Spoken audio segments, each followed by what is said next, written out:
الحمدللہ رب العالمین والصلاة والسلام علی سید الانبیاء والمرسلین وعلی آلہ وصحبہ اجمعین اما بعد فاعوذ باللہ من الشیطان الرجیم بسم اللہ الرحمن الرحیم۔ السلام علیکم ورحمۃ اللہ وبرکاتہ۔ میں ہوں آپ کا بھائی محمد نعمان رضا مدنی۔ القرآن ٹی وی کی 5 روزہ نشریات ہے جس کا نام ہے اللہ کے آخری نبی۔ آج ہم اس کی پہلی قسط لے کر آپ کے سامنے حاضر ہوئے ہیں۔ عقیدہ ختم نبوت یہ ہمارے ایمان کی بنیاد ہے، اساس ہے۔ قرآن مجید فرقان حمید میں متعدد مقامات پر اس عقیدے کو واضح طور پر بیان کیا جا چکا ہے۔ سورہ احزاب کی بڑی مشہور و معروف آیت ہے، میں آپ کے سامنے تلاوت کر دیتا ہوں۔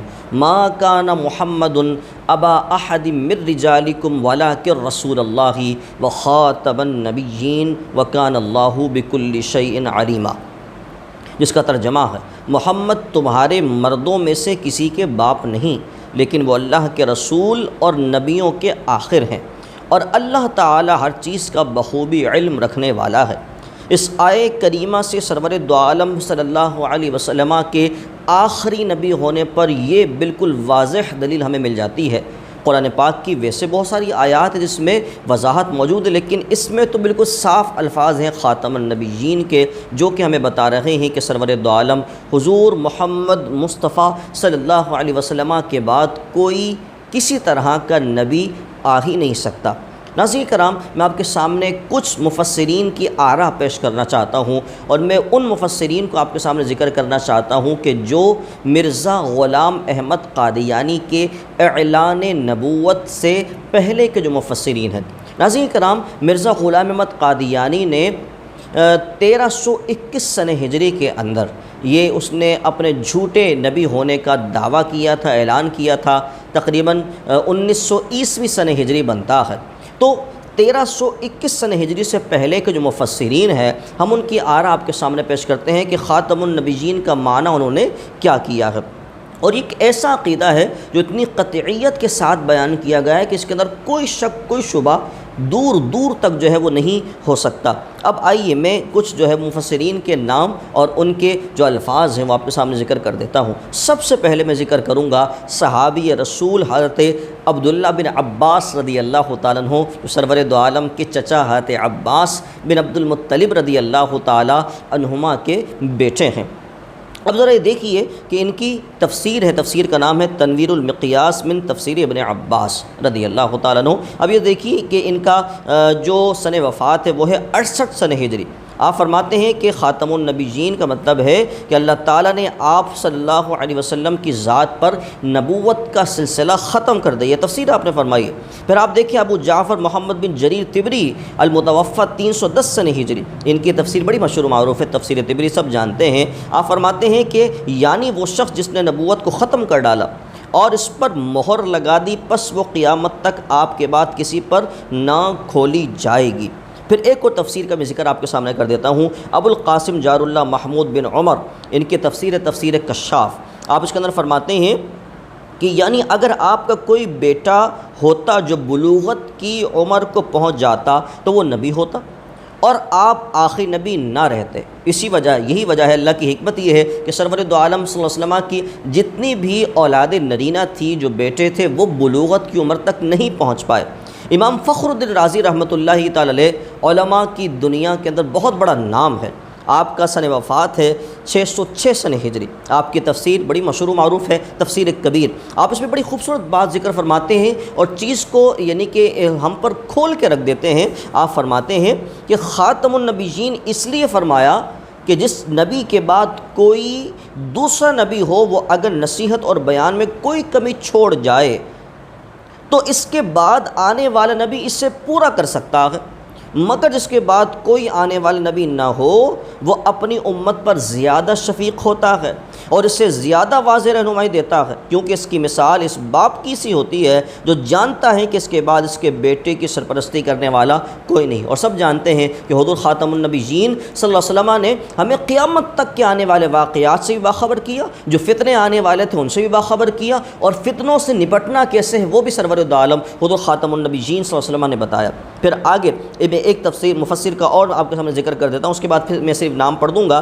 امام ابو عبداللہ محمد بن احمد الانصاری القرطبی رحمۃ اللہ تعالی علیہ، ان کا سن وفات ہے 668 سن ہجری، اور ان کی تفسیر بڑی مشہور معروف ہے، تفسیر قرطبی۔ آپ فرماتے ہیں ہمیشہ اور ہر دور میں علماء اس بات پر متفق رہے ہیں کہ یہ الفاظ اس بارے میں نص ہیں کہ نبی کریم صلی اللہ علیہ وسلم کے بعد کوئی نبی نہیں آئے گا۔ ہر دور کے علماء اس بات پر متفق رہے ہیں، ہر دور کے علماء۔ پھر علامہ محمد بن خازن بغدادی رحمۃ اللہ تعالی علیہ، سن وفات 725 سن ہجری ہے، نام ان کی تفسیر خازن ہے۔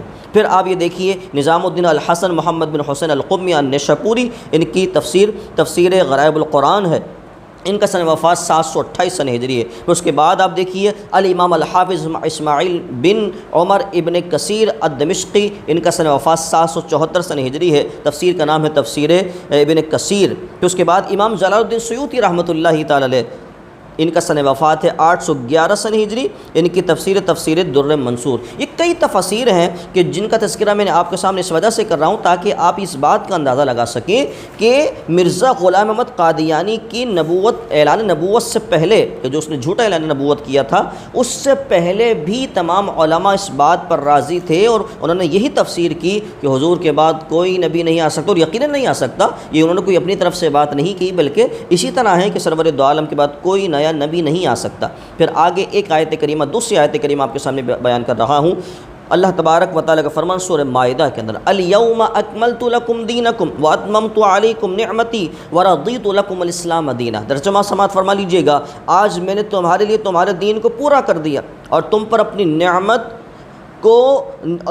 نعمت پوری کر دی، اور تمہارے لیے اسلام کو دین کی حیثیت سے پسند کر لیا۔ دین مکمل ہو چکا، قرآن واضح طور پہ بیان کر رہا ہے، دین مکمل ہو چکا ہے اور نعمت تمام کر دی گئی۔ نعمت سے مراد کیا ہے؟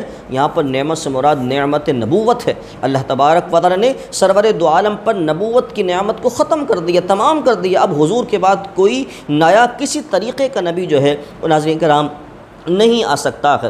پھر یہاں پر ایک بات اور قابل ذکر ہے جو آپ کے سامنے بیان کرنا چاہوں گا۔ تیسری میں آیت کریمہ بیان کر رہا ہوں آپ کے سامنے، قرآن مجید فرقان حمید سورہ نساء کی آیت نمبر 136 ہے۔ اللہ کا فرمان ہے، یا ایھا الذین آمنوا آمنوا باللہ ورسولہ والکتاب الذی نزل علی رسولہ والکتاب الذی انزل من قبل۔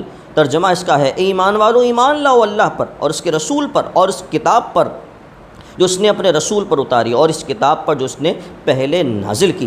پھر ایک مقام پر اور ارشاد فرمایا سورہ بقرہ کی آیت نمبر 4 ہے، والذین یؤمنون بما انزل الیک وما انزل من قبلک، جو ایمان لاتے ہیں اس پر جو آپ پر اتارا گیا اور جو آپ سے پہلے اتارا گیا۔ یہ ایمان والوں کی صفت ہے کہ وہ ایمان لاتے ہیں اس پر جو آپ پر اتارا گیا، یعنی کہ قرآن مجید فرقان حمید، اور جو آپ سے پہلے اتارا گیا، یعنی کہ توریت ہے، زبور ہے، انجیل ہے، اور جو صحائف جو اللہ تبارک و تعالی نازل فرمائے ان پر کون ایمان لاتا ہے؟ ایمان والے مسلمان ایمان لے کر آتے ہیں۔ اگر ناظرین کرام سرور دو عالم کے بعد بھی کچھ اتارا جانا ہوتا تو پھر اللہ تبارک و تعالیٰ یہاں پر مومنوں کی صفت میں ایک اور اضافہ کر دیتا کہ وہ اس پر بھی ایمان لاتے ہیں جو محبوب آپ کے بعد نازل کیا جائے گا۔ لیکن قرآن مجید فرقان حمید کی جو اس طرح کی آیات ہیں اس میں ما قبل کا موجود ہے کہ اس پہ ایمان لاتے ہیں، اور جو حضور پر نازل کیا گیا اس پر ایمان لاتے ہیں۔ بس اتنا تذکرہ ہے، بعد کا تذکرہ اسی وجہ سے نہیں ہے کیونکہ بعد میں کوئی آنا ہی نہیں تھا۔ حضور خاتم النبیین صلی اللہ علیہ وسلم پر اللہ تبارک و تعالیٰ نے نبوت کا سلسلہ، رسالت کا سلسلہ جو ہے وہ ختم کر دینا تھا، اس وجہ سے حضور کے بعد کوئی نیا نبی نہیں آ سکتا تھا۔ آپ نے قرآن مجید فرقان حمید کی متعدد آیات کو سماعت کر لیا۔ انشاءاللہ دوسری قسط میں ہم کچھ احادیث طیبہ آپ کے سامنے بیان کریں گے جس میں حضور خاتم النبیین صلی اللہ علیہ وسلم کی جو ہے وہ حضور خاتم النبیین ہونے پر جو ہے وہ دلالت کرتی ہیں حدیث طیبہ، وہ سماعت کریں گے۔ اس ویڈیو کو آپ ضرور لازمی شیئر کیجیے گا۔ جو ختم نبوت کا کام کرتے ہیں سرور دو عالم ان سے راضی ہوتے ہیں، خوش ہوتے ہیں۔ حضور کو راضی کیجیے اور ختم نبوت کا جہاں آپ کہیں پر بھی ہیں کام ضرور کیجیے۔ اللہ عمل کی توفیق دے۔ السلام علیکم ورحمۃ اللہ وبرکاتہ۔